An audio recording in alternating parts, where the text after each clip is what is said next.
Hey students, welcome to my course VirtualBox for Beginners.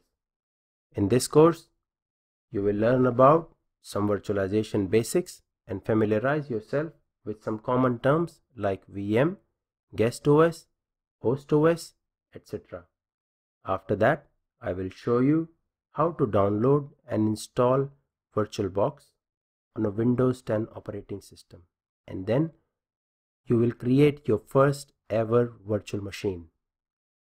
You will also learn how to take snapshots and clone your virtual machines, and later we will go over some global settings in VirtualBox Manager, which is the GUI application to manage your virtual machines.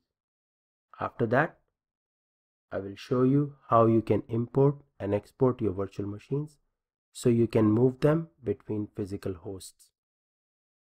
Last but not the least, you will see what networking options are available to you in VirtualBox and how you can configure them.